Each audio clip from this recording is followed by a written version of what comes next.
internet. So today I want to do my July wrap-up and August TBR.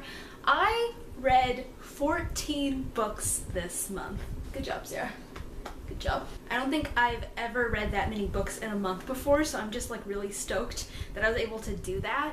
But because I read so many books this month, I'm going to stay very brief whenever I talk about each of my books because I not only have to talk about the books that I read in July, but I also want to briefly talk about the ones that I want to read in August. So without further ado, let's get right into it. So the first book that I read in July was Since You've Been Gone by Morgan Matson. This is the first Morgan Matson book that I've ever read, and I really enjoyed it. So for those of you who don't know, this is about a girl named Emily. She has a best friend in Sloane, and they pretty much do everything together. And it's coming up on summer. They've got all these plans, but then Sloane kind of suddenly disappears, and Emily's not too sure where she's gone. Sloane and her family are all gone, and the only thing that Emily has to go on is a list that Sloane left behind with 13 things for Emily to do. And these things are kind of generated to kind of help Emily get out of her shell. I really enjoyed this book. I really loved the fact that there are playlists in this book. I thought that was awesome. For example, here's the beginning of one, and then it kind of goes on to the next page. I thought that was a really cool addition to the book, and really the only thing that I disliked about this book is I really didn't like the character Sloane. She just kind of seemed like not the greatest friend at times, but I love all the other characters in this book, and I thought this was a great read, and it was a great first Morgan Matson book for me to read, I think, and I gave this book a 5 out of 5 stars. I also got to meet Morgan Matson in July, and I took this book with me to get signed, so she signed it for me. It says, "To Sarah, with all my best, Morgan Matson." If you want to see all the other goodies that I got at the Morgan Matson event, you'll have to go over to my July book haul, because I got some other books of hers, and I showed off the other things that she gave out at the event as well. She gave out some pretty cool stuff, so that was kind of awesome. So the next thing I read was actually an entire series, and that series is the Percy Jackson series by Rick Riordan. I'd never read this series, and I kind of feel like one of the only people that hadn't read it at that point. And I really enjoyed this series. I actually did a series review, so I'm not going to say a whole lot about this, but I will put the link to my review in the description. But I will say that I thoroughly enjoyed this series, even though it's supposed to be a middle grade series. I really felt like it was relatable still, even though I am not that young. I'm 22. I thought Percy was a great narrator. He was just hilarious, and I love Rick Riordan's style of writing, and I gave each of these books a 5 out of 5 stars. I'm really looking forward to reading some of Rick Riordan's other series in the future, particularly the Heroes of Olympus series. The next book I read was We Were Liars by E. Lockhart, and I had a lot of mixed feelings about this book. I really didn't like any of the characters. Like, I wasn't even super crazy about the main character, and it was just kind of hard for me to get into, to be completely honest. I was going into this book, and as I was starting to read it, I was actually thinking, this is the book that I don't really want to keep, I think, after I finish reading it. But then I got to The Thing, and if you've read this book, you know what The Thing is, and it just took me for a complete turn. And it didn't necessarily redeem the entire book for me, but it definitely made me want to reread it because I did not see this coming, and it just kind of changed the entire book. I ended up giving this book a 3 out of 5 stars. Like I said, I do want to reread it at some point now that I know what the big twist is, but still I didn't feel like it was as good as I was led to believe it would be. I don't know, I kind of have a love-hate relationship with this book, but I definitely suggest reading it if you haven't yet, because a lot of people do really like this book, and I can definitely see the appeal. So after I got done with We Were Liars, it was time for a booktubeathon, and I read 5 books during booktubeathon, which is a week-long readathon that I did. So the first book I read for booktubeathon was The Siren by Kira Cass. Again, I kind of liked this book.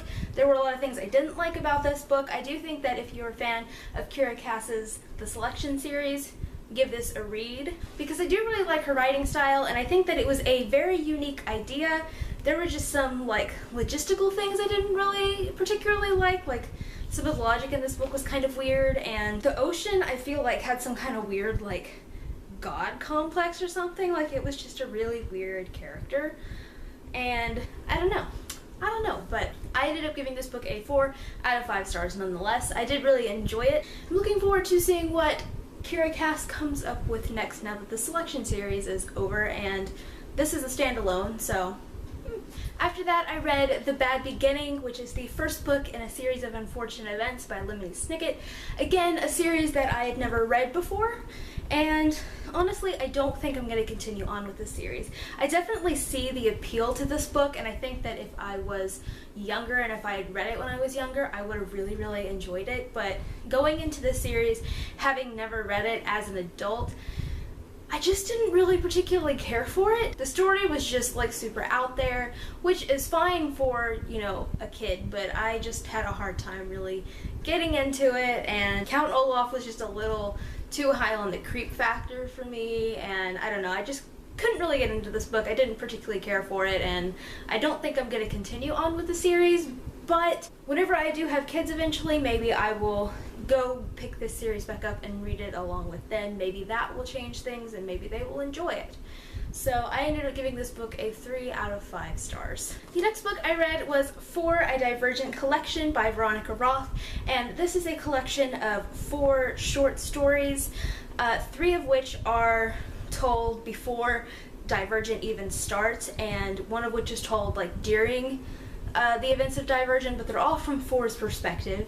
And there are a couple of other scenes in the back that are like scenes from Divergent from 4's perspective, but like very, very short scenes. And I really enjoyed this. I always enjoyed 4 as a character, and so it was kind of cool to see things from his perspective, and I forgot how much I enjoyed the Divergent universe. Not so much like how they're living, what they're going through, I don't mean in that sense, but like I enjoy reading about the Divergent universe, and it kind of made me want to maybe reread the trilogy at some point. But I gave this book a 5 out of 5 stars, and if you're a fan of the Divergent trilogy, I definitely suggest that you read this if you haven't already. Next, I read Through the Looking Glass and What Alice Found There by Lewis Carroll, and I have to say, I really enjoyed this one. I read Alice's Adventures in Wonderland earlier this year, and it kind of let me down a little bit. I didn't enjoy it as much as I expected to, but I think I liked Through the Looking Glass a whole lot more. I'm definitely glad that I went ahead and decided to go ahead and read Through the Looking Glass, even though I didn't much care for Alice in Wonderland.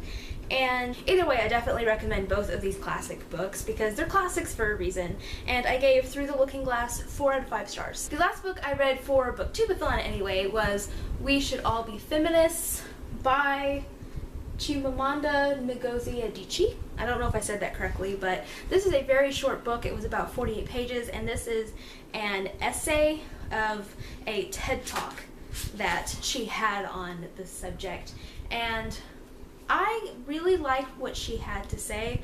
I am a feminist, and I really liked a lot of the points that she brought up in this book. There were a couple of things that I was like, about, but overall I still really enjoyed this. And if you don't know a whole lot about feminism, I think that this is kind of a good way to kind of introduce yourself to the topic, and I don't want any kind of mean comments down in the comment section or anything. This is just my opinion. So after Booktubeathon was over, I read 2 more books. The first of which I started during Booktubeathon because it was on my Booktubeathon TBR. I just didn't get it done in time for it to count towards Booktubeathon. But that book is To Kill a Mockingbird by Harper Lee. This was a slight reread for me. I read most of it in high school, but it was one of those situations where I didn't finish it in the time I was supposed to because I just had so much going on, and by the time I got through all of the assignments for it, I just really didn't want to finish it, which is a shame. And I usually would always try to read the books in high school that were assigned to me, but there were just a few occasions like this one where it just didn't get done in time. But I finally decided to go ahead and read the entire thing, and I really, really enjoyed it. There were a few things language-wise that kind of bothered me, but I kind of think that that was the point because it's supposed to enact an emotion out of you to start a conversation about very important topics like racism. And I really liked the story. I loved reading everything through Scout's perspective, and I can definitely see why this is considered such a classic.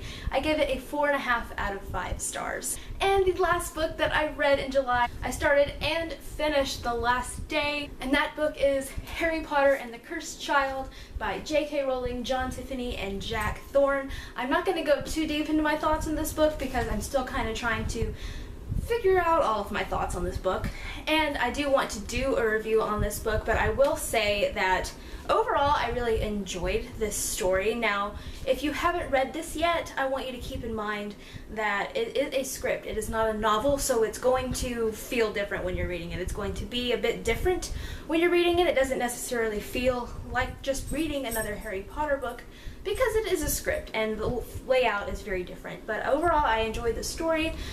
And I think that if you are a fan of the Harry Potter series, you would really enjoy reading about the characters again and seeing how they've changed.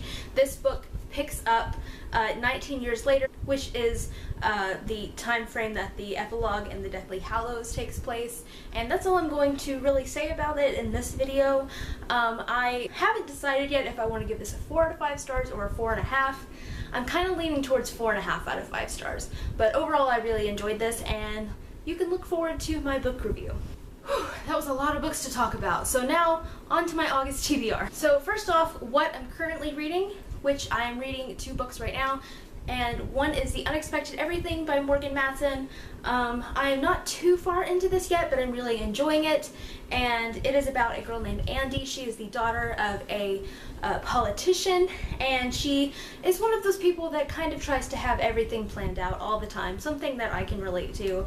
And she has this plan lined up for the summer, and it unexpectedly falls through, so she's got to try and find something else for her to do over the summer now that she's going to be home, and the only job she can find is a dog walker. She's got these 3 pretty awesome friends that, or at least they're awesome so far. Like I said, I'm not that far into it, but I think they're pretty awesome. So far, I'm really enjoying it, and I just think that the cover is so cute. I am also still currently reading Little Women by Louisa May Alcott, and I am not super far into this either because I keep getting distracted by other books. I've been reading this book for a really long time, but I've decided that I want to make this month the month where I finally finish it.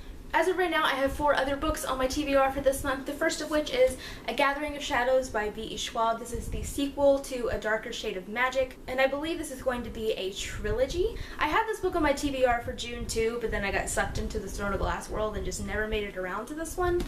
But I'm really looking forward to reading it. This is an adult fantasy series, and I really enjoyed the first book. So I'm really looking forward to getting around to reading this. I also finally want to pick up Winter by Marissa Meyer, which is the last book in the Lunar Chronicles. And I've heard that this is a really good finale to the Lunar Chronicles. The Lunar Chronicles is kind of like sci-fi retellings of fairy tales. Each one kind of focuses on a main character. The story that's introduced in the first book continues, and all of the characters' lives intertwine, and I really like this series. The first book, Cinder, obviously based off Cinderella. Scarlet is Little Red Riding Hood. Cress is Rapunzel, and then Winter is, of course, Snow White. And this doesn't look like it. This is like 830 pages. The paper is very thin. So that's why I've been a little bit intimidated to pick this up so far, but I finally want to get through it this month. So I'm looking forward to picking this up. I also really want to start A Court of Thorns and Roses by Sarah J. Maas. Since I loved her Throne of Glass series, I've heard wonderful things about this series, and I want to read it as well. I don't know a whole lot about this series, but I know that it is supposed to be a very loose retelling of Beauty and the Beast, and I believe that fairies are involved, and I'm really looking forward to picking this up. And the last book on my TBR for August is Illuminated by Amy Kaufman and Jay Kristoff. I have been wanting to read this for a while. I've heard nothing but awesome things, and even though this is a pretty big book, it's told through like emails and other like documents and stuff for the most part. So I don't think it actually takes you that long to read, and I know that the next book is coming out sometime towards the end of the year. I can't remember what month. I'm looking forward to finally picking this up. Since my TBR for August is so fantasy heavy, I might throw a couple of contemporaries in there at some point. We'll see. But for now, that's it. I think this video has been long enough, and I will see you guys next time with another video.